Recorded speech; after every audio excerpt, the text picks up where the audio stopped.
हो मेरी नैया में बैठी भगवान की गंगा मैया धीरे चलो मेरे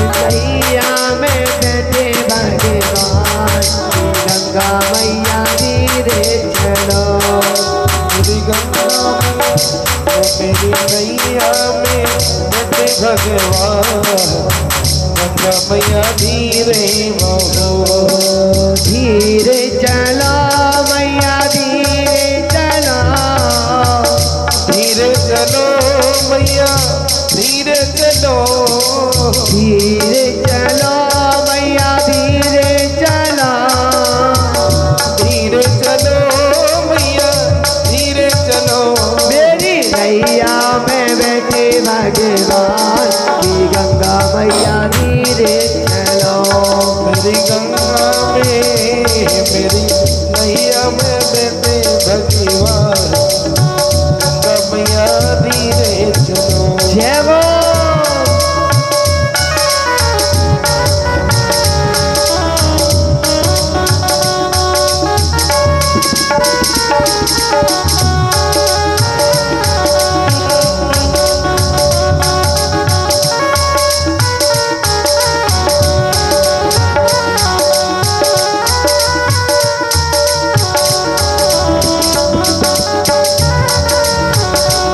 कौन की गंगा कौन की नैया कौन की गंगा कौन की नैया कौन की गंगा कौन की नैया कौन की गंगा है कौन की नैया कौन के लक्ष्मण राम की गंगा मैया धीरे चलो कौन के लक्ष्मण राम गंगा मैया धीरे चलो धीरे चलो मैया भोले बाबा धीरे चलो मैया भोले बहोरी धीरे चलो मैया भोले बाबा धीरे चलो मैया भोले बहोरे मेरी नैया में बैठे भगवान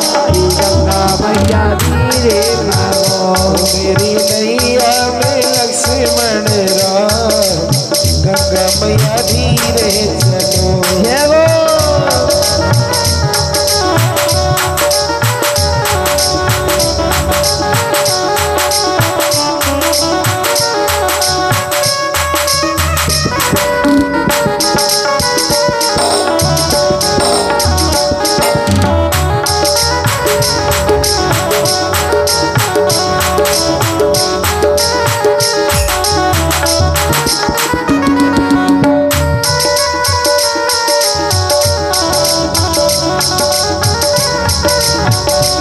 भागीरथ की गंगा केवट की नैया भागीरथ की गंगा केवट की नैया भागीरथ की गंगा केवट की नैया भागीरथी गंगा केवट की नैया राजा दशरथ की लक्ष्मण राम की गंगा मैया धीरे भागो मेरी नैया में लक्ष्मण राम गंगा मैया धीरे चलो धीरे चलो मैया धीरे चलो धीरे चलो मैया धीरे चलो मेरी नैया में बैठे भगवान की गंगा मैया धीरे चलो मेरी नैया में बैठे भगवान गंगा मैया धीरे चलो जय वो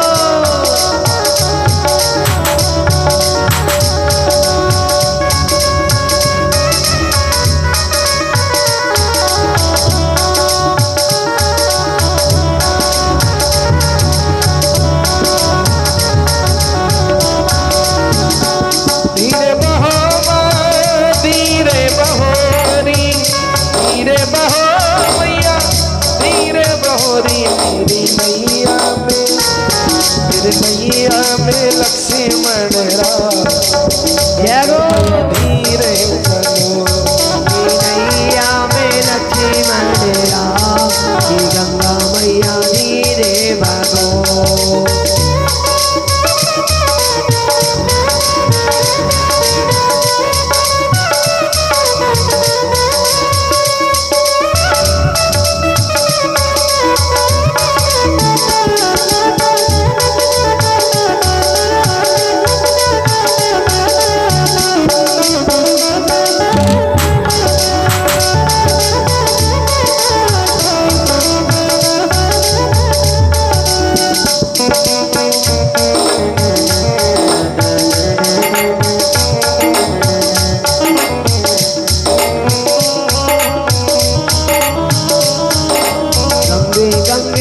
पार ये गंगा मैया धीरे बहो।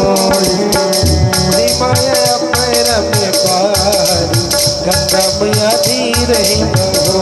तेरी नैया में बैठे भगवान ये गंगा मैया धीरे बहो।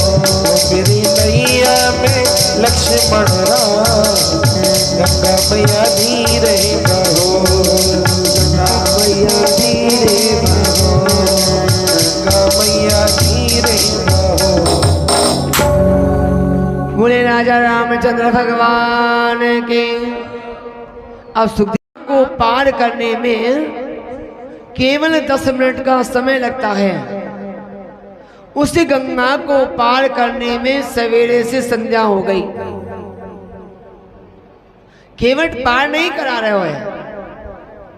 भगवान कहने लगे अरे भैया पार लगाओ ना, अरे पार कराओ ना। केवट कहने लगा प्रभु मैं बूढ़ा हो गया, मेरे पे नाव नहीं चल रही है। अरे प्रभु मैं धीरे धीरे नाव को चलाता हूँ, पार लगाऊंगा, चिंता ना करो। अब केवल इस घाट पे कभी दूसरे घाट पे कभी तीसरे घाट पे ले आए, लेकिन पार नहीं लगाए। भगवान कहने लगे भैया तुमने तो परेशान कर दिया। केवट कहला प्रभु मैंने तुम्हें गंगा में 2-4 चक्कर क्या खिलाए, आप परेशान हो गए। अरे प्रभु कभी आपने सोचा कि एक भक्त को 84 लाख योनियों में जब नचाते हो तो ये कितना परेशान होता होगा। इस तरह से कहते हुए केवट ने गंगा को पार लगाया। अब सुखदेव जी कह रहे हैं कि परीक्षा जैसे ही गंगा से पार हुए तो भगवान ने सीता जी की ओर इशारा किया कि देवी केवट को उजराई में दो। सीता जी के हाथ में एक मुद्रिका पड़ी हुई है। अब ये मुद्रिका काय की है? सोने की है, चांदी की है? भैया बातें ना करो। राधे सोने की है, चांदी की है, तांबे की है, पीतल की है, ये मुद्रिका काय की है? सुखदेव जी कह रहे हैं कि मायाते असी रची नहीं जाए, जो धन दौलत से नहीं बन सकती है। ये मुद्रिका बनी है कुसा डाब की, और इसमें जो मणि मुक्ता लगी हुई है क्या है? तो सुखदेव जी कह रहे हैं सूकर कुंवर कोवरी हरि रही है दर राम, मणि मुक्ता गल में पड़ी ये बैजंती मां। समुद्र मंथन से जो कौस्तुभ मणि निकली उसका आधा टुकड़ा भगवान की माला में लगा हुआ और आधा टुकड़ा सीता जी की मुद्रिका में लगा हुआ। सीता जी ने मुद्रिका उतार के केवट को देने लगी कि लो केवट तुम्हारी उतराई। केवट कहने लगा प्रभु अरे धोबी से धोबी ना धुलाई लेत है, नाई से नाई ना मुढ़ाई लेत है, और तुम्हारी और हमारी जाति तो एक है, तो मैं तुमसे कैसे उतराई ले सकता हूं? लखनलाल के लगे केवट आगे मत बोल जाना, तुमने क्षत्रियों के बाणों का स्वाद नहीं चखा है। केवट कह लगा प्रभु आपसे तो पहले ही डर लगे, लेकिन प्रभु जब दो बातें आपस में व्यक्ति बातें कर रहे हैं तो तीसरे को बीच में नहीं बोलना चाहिए। अरे प्रभु तुम्हारी और हमारी जाति एक है। अरे मैं गंगा को पार उतरैया और तुम भव सागर के पार उतरैया। मैंने तुमको गंगा से पार लगा दिया और जब मैं मर के आऊं तो मुझे भवसागर से पार करा देना, हमारा तुम्हारा हिसाब बराबर हो जाएगा। भगवान ने केवट को वचन दिया, केवट का उद्धार किया।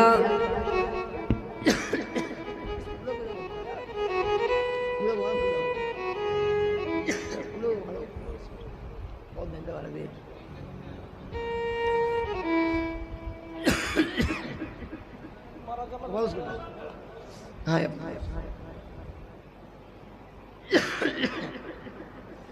इसको बंद कर दो या इधर घुमाओ, आपकी तरफ, आप इधर घुमाओ।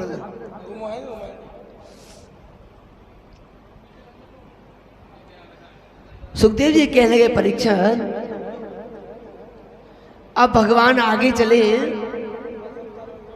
तो भगवान पहुंचे पंचवटी पे। पंचवटी क्या है? पंचवटी किसे कहते हैं? पंचवटी वो जगह होती है जो 5 तत्वों से बनी हो। और घुमाओ से भैया, कूलर को और घुमाओ से यार, या बंद कर दो से बिल्कुल।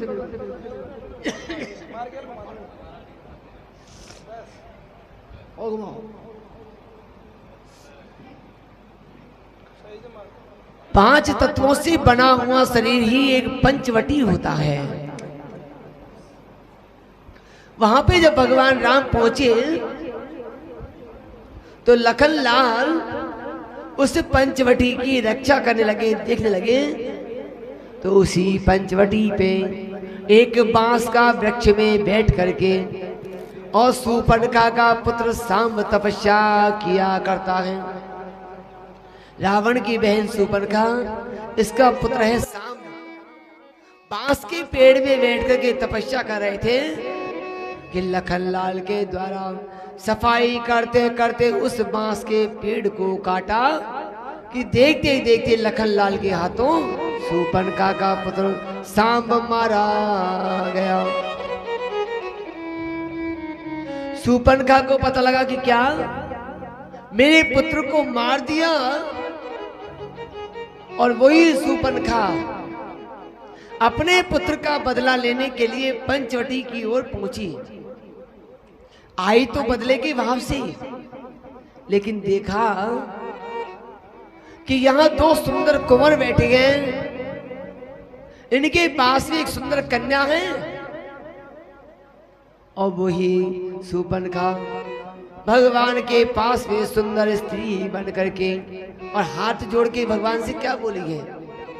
कुछ लोग तो कहते हैं कि उसने भगवान से विवाह का आग्रह किया कि मेरे से शादी करो, लेकिन तुलसीदास जी क्या लिख रहे हैं? तुलसीदास जी कह रहे हैं कि शूर्पणखा बोली कि तो सम पुरुष न मोसम नारी, तो सम पुरुष न मोसम नारी, यह संयोग विधि रचा बिचारी।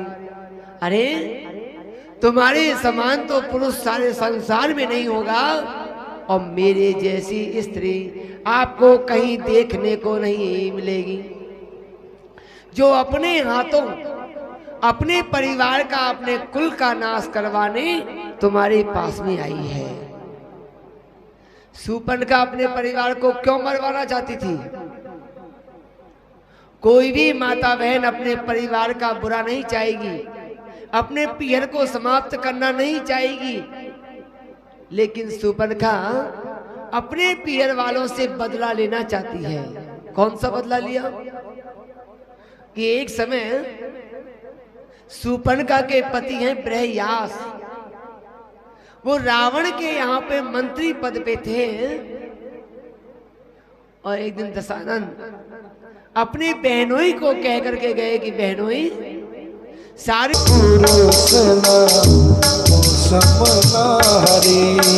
तो सब पुरुष नमो तमे नारी,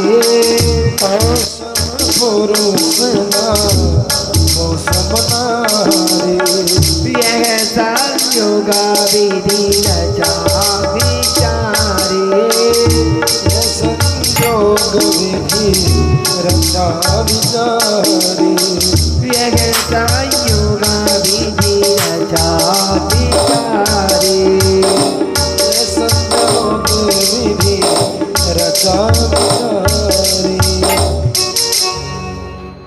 शूर्पणखा के बीच में बातें हुई। अब यहां तो सुखदेव जी कहते हैं कि परीक्षित क्या बातें हुई क्या ना हुई, लेकिन कुछ बंधु कहते हैं कि भगवान लखन लाल के द्वारा शूर्पणखा के नाक कान काटे गए, नाक काट दी। और नाक कैसे काटी? क्या धनुष बाण से काटी, चाकू से काटी, किसी और वस्तु से काटी? नाक काटना किसे कहते हैं? सुखदेव जी कह रहे हैं कि परीक्षित नाक काटने का अर्थ है कि बात नहीं मानना। हम लोग कहते हैं ना कि अरे बेटा कुछ लखन सीखो, नहीं तो जाके कहीं हमारी नाक कटवाओगे।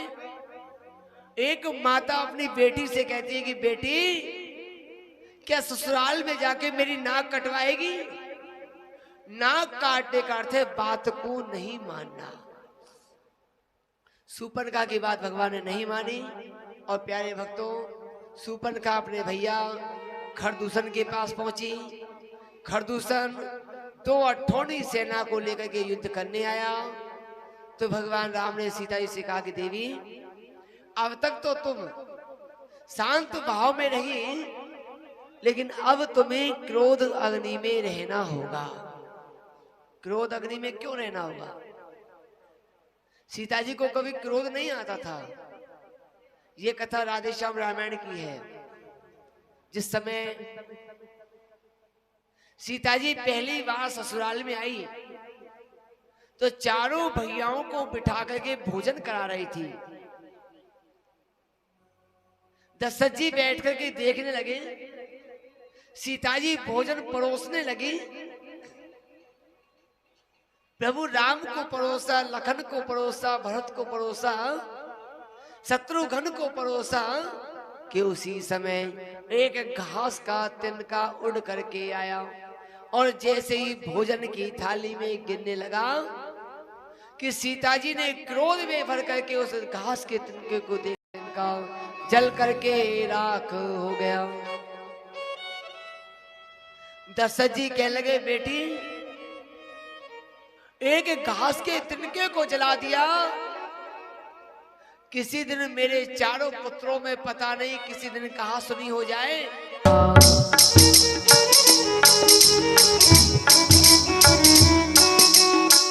सुना दिया बजाना लगे सुरे तारा,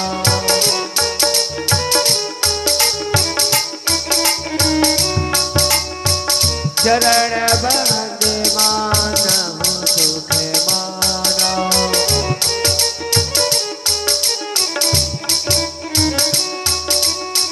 चरण बंदे माना हो सुख माना।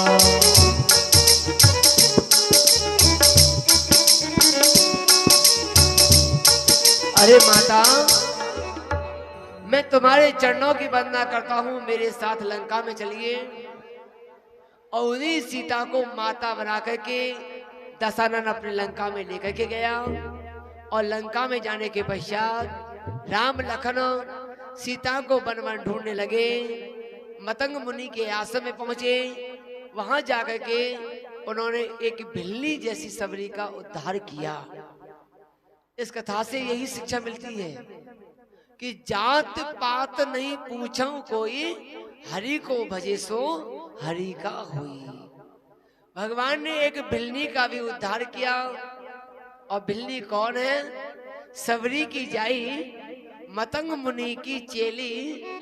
मतंग मुनि ने कहा कि बेटी एक ना एक दिन भगवान तुम्हें दर्शन अवश्य देंगे। और वही सबरी भगवान की प्रतीक्षा करने जा रही है।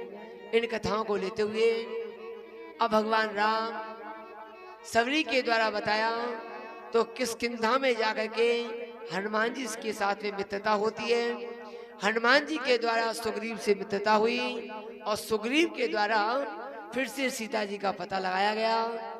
भगवान राम की सारी सेना समुद्र के तट पे पहुंची और समुद्र के तट पे जाकर के बांधवों के द्वारा पुल का निर्माण किया गया। अंत में भगवान राम के द्वारा और समुद्र को पार करके लंका में जाकर के प्रवेश किया और लंका में जाकर के रावण, कुंभकर्ण इत्यादि सेना का भगवान ने संहार किया। क्योंकि राम कथा बहुत बड़ी है और अब हमें चलना है चंद्रवंश की ओर। भगवान ने सारी सेना को मारा। सीता जी को वापस लेके आने लगे तो सीता जी ने एक प्रश्न किया कि प्रभु ये बताओ, क्या रावण मारा गया? भगवान कहने लगे, हाँ देवी, रावण मारा गया। कि ना प्रभु, रावण 3 हुए हैं, अहि रावण, रावण और मैं रावण। आपने तो केवल रावण को मारा है। अहि रावण और मैं रावण दोनों अभी जीवित हैं। मैं रावण वो है जिसका एक टपका रक्त का अगर पृथ्वी पे गिर जाए तो सहस्त्र हजार रावण उत्पन्न हो जाए। उस रावण को मुझे मारना है, इसलिए स्वामी मुझे दोबारा वनवास चाहिए। भगवान कहने लगे, देवी अगर तुम रावण को मारना चाहती हो तो मैं तुम्हें दोबारा वनवास देता हूँ। और एक धोबी का बहाना बना करके सीता जी के लिए भगवान राम ने दोबारा से वनवास दिया। उन्हीं सीता जी ने वन में जाकर के कालका का रूप बनाया और कालका का रूप बना करके एक हाथ में खड़ग, एक हाथ में खप्पर लेकर के और मैं रावण का वध किया। अब स्कंद पुराण में तो लिखा है कि सीता ने कालका का रूप बनाया। शिव पुराण में लिखा है कि गौरा ने कालका का रूप बनाया। और देवी पुराण में लिखा है कि ब्रह्माणी के द्वारा कालका का रूप बनाया गया और इस तरह से मैं रावण का वध किया। आगे चल कर के भगवान राम के 2 पुत्र हुए गए, लव और कुश। लक्ष्मण जी के भी 2 पुत्र हुए, अरंगद और चित्रकेतु। भरत जी के भी 2 पुत्र हुए, सुबाहु और सुतसेन। शत्रुघ्न के भी 2 पुत्र हुए और यहाँ तक ये कथा सूर्य वंश की कथा आती है। अब सूर्य वंश की कथा के पश्चात हम लोग चंद्र वंश की कथा में प्रवेश कर रहे हैं। रामायण को अगर पूरा सुनाते तो 9 दिन में भी पूरी नहीं होती है, इसलिए रामायण का सूक्ष्म करते हुए और चंद्र वंश की ओर चल रहे हैं। चंद्र वंश में कौन से राजा हुए, कैसे राजा हुए, अब यहाँ से ये कथा हमारी चंद्र वंश की आरंभ होने जा रही है। बोले राजा रामचंद्र भगवान की जय हो। श्री कृष्ण गोविंद हरे मुरारे तेरा नारायण वासुदेवा। कृष्ण गोविंद हरे मुरारे नाथ नारायण वासुदेवा। श्री कृष्ण गोविंद हरे मुरारे नाथ नारायण वासुदेवा। श्री कृष्ण गोविंद हरे मुरारे नाथ नारायण वासुदेवा। नाथ नारायण वासुदेवा। नाथ नारायण वासुदेवा। हे नाथ नारायण वासुदेवा। हे नाथ नारायण वासुदेवा। श्री कृष्ण गोविंद हरे मुरारे नाथ नारायण वासुदेवा। कृष्ण गोविंद हरे मुरारे नाथ नारायण वासुदेवा।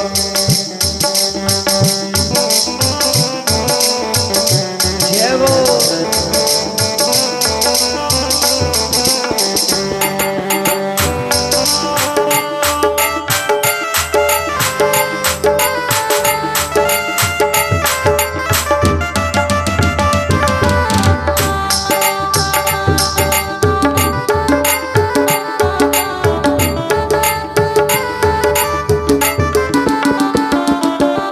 हरे राम राम राम राम हरे कृष्ण कृष्ण कृष्ण कृष्ण कृष्ण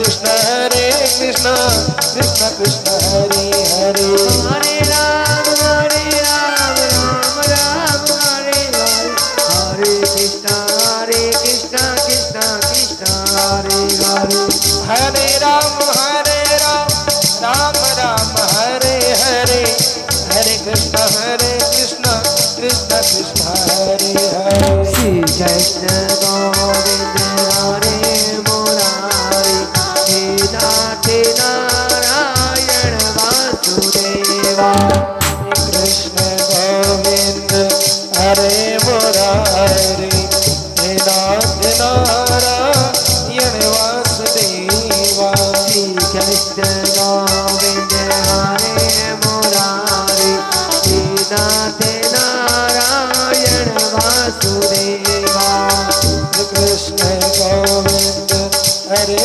मुरारी हे नाथ नारायण वासुदेवा हरे राम राम राम हरे हरे हरे कृष्ण कृष्ण कृष्ण हरे हरे हरे राम राम राम हरे हरे हरे कृष्ण कृष्ण कृष्ण हरे हरे कृष्ण गोविंद हरे मुरारी हे नाथ नारायण वासुदेवा श्री कृष्ण गोविंद हरे मुरारी हे नाथ नारायण वासुदेवा हे नाथ नारायण वासुदेवा हे नाथ नारायण वासुदेवा हे नाथ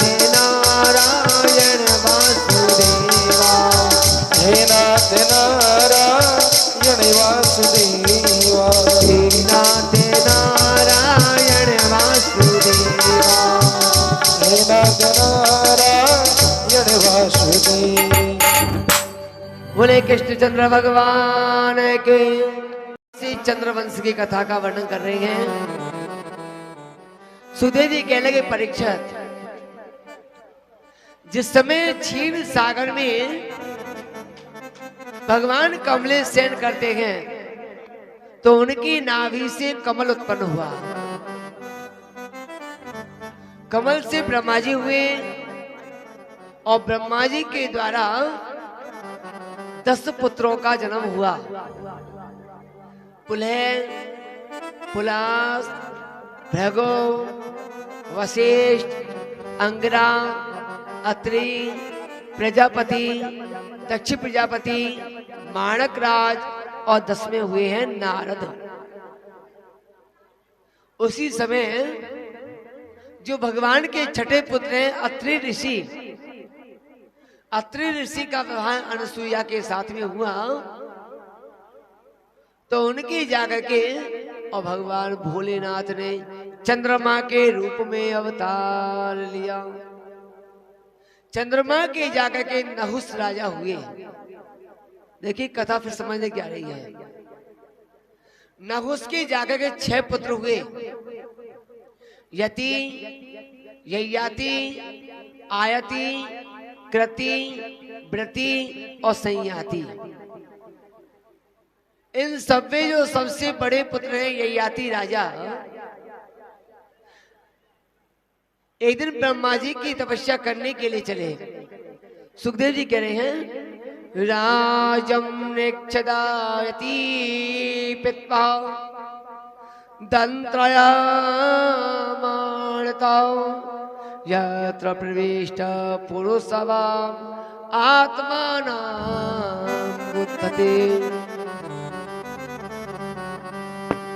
ययाति राजा ब्रह्मा जी की तपस्या करने लगे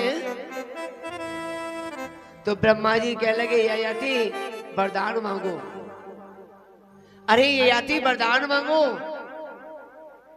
और ययाति ने कौन सा वरदान मांगा कि प्रभु देना चाहते हो तो एक वरदान दे दो कि मैं इस पृथ्वी पे जितने भी जीव होते हैं चींटी से लेकर के हाथी तक की बातों को सुन सकूं और समझ सकूं। बहन जी बातें ना करें बीच में। आप बातें करने आई हो कथा सुनने आई हो? अब कोई भी बातें करेगा ना तो उसको बगल में बैठने वाले की सौगंध है।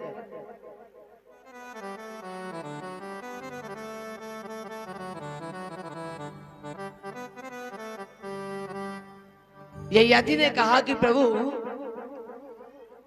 देना चाहते हो तो ये वरदान दे दो कि पृथ्वी पे जितने भी जीव हैं, चींटी से लेकर के हाथी तक, उन सभी जीवों की बातों को सुन सकूं और समझ सकूं। ब्रह्मा जी कहने लगे भैया वरदान तो मिल जाएगा, लेकिन हमारी एक शर्त है। तुमने इस बात का बखान किसी भी नारी के सामने या अपनी पत्नी के सामने कर दिया, उसी दिन तुम पत्थर के बन जाओगे। ययाति कहने लगे नहीं प्रभु, मैं किसी भी नारी को नहीं बताऊंगा। आप तो मुझे वरदान दो कि मैं चींटी से लेकर के हाथी तक की बात को सुन सकूं और समझ सकूं। ब्रह्मा जी ने कह दिया तथास्तु। ययाति राजा वरदान लेकर के चले। तब तक सुखदेव जी कह रहे हैं कि परीक्षित, अब यह कथा आ रही है कि जीवन में कभी मित्र बनाओ तो ऐसा मित्र बनाओ जिसके साथ में एक थाली में भोजन कर सके, जिसके साथ में बैठ करके हम कोई भी कार्य कर सके, जिसके वस्त्रों को आपस में पहन सके, ऐसा मित्र होना चाहिए। तो सुखदेव जी कह रहे हैं कि परीक्षा, सभी के गुरु हैं शुक्राचार्य जी, और शुक्राचार्य जी की पुत्री है देवयानी। देवयानी ने और बृहस्पति राजा की पुत्री शर्मिष्ठा को सहेली बना लिया। एक ब्राह्मणी और एक क्षत्रिय, दोनों सहेलियां बन गई और सहेली बन करके सरोवर में स्नान करने के लिए जा रही है। सुखदेव जी कह रहे हैं एक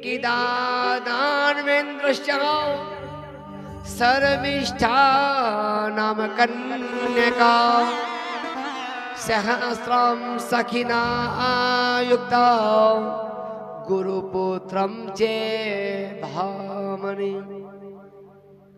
दोनों की दोनों सहेलियां स्नान करने पहुंच गई। वस्त्रों को खोल के घाट पे रखा और स्नान करने लगी कि उसी मार्ग से देवर्षि नारद जी वीणा को बजाते बजाते चले आए। नारद जी को आता हुआ देखा और उसी समय शर्मिष्ठा देवयानी भागी तो गलती से देवयानी के वस्त्र शर्मिष्ठा ने पहन लिए। जल्दीबाजी में वस्त्र पहने सो वस्त्र उल्टे सीधे हो गए।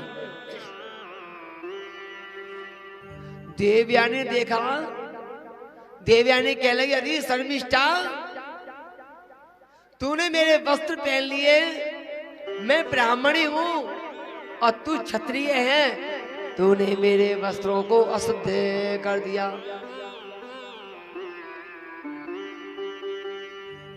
शर्मिष्ठा कह लगी बहन मैंने गलती से पहन लिया, मुझे क्षमा करो। लेकिन नहीं मानी।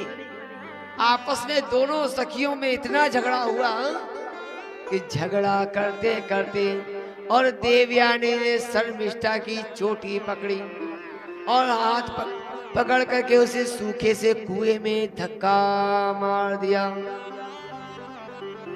देवयानी कुएं में गिर गई।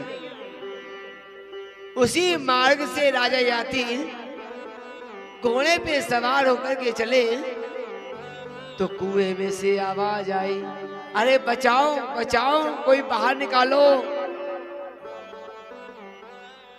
ययाति राजा ने सुना कि कोई देवी पड़ी है, घोड़े को रोका, कुएं में देखा तो देवयानी। राजा कह लगे देवी तुम कौन हो, यहाँ काहे को आई हो, कुएं में एक धक्का कैसे लगा।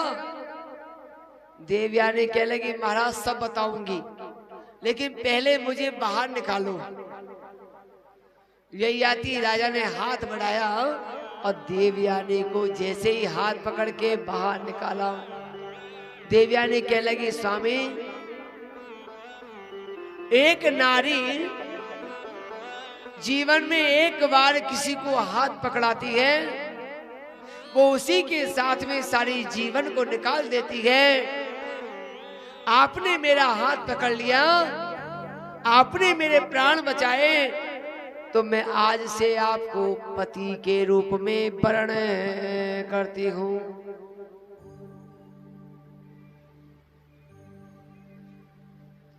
यही आती कह लगे देवी अरे मैं तो क्षत्रिय हूं, लेकिन देवयानी कह लगी नहीं स्वामी तुमने मेरे प्राण बचाए हैं तो तुम मेरे प्राणों के अधिकारी हो और मैं तुमसे ही विवाह करूंगी। इतना कह करके देवयानी अपने पिता के पास शुक्राचार्य जी के पास में पहुंच गई। कह लगी पिताजी आज तुम्हारे मित्र बृहस्पति की पुत्री ने मुझे कुएं में धक्का दिया, चलो पिताजी उन्हें दंड दीजिए। शुक्राचार्य जी बृहस्पति को दंड देने के लिए पहुंचे। बृहस्पति कहने लगे और मोह माया में फंस जाता है, अपने पुत्रों का जीवन भर साथ देता है, गृहस्थ का पालन करता है, सेवा करता है, बच्चों की सेवा करता है, लेकिन जब बुढ़ापा आ जाता है तो बच्चे भी साथ छोड़ के चले जाते हैं, साथ नहीं देते।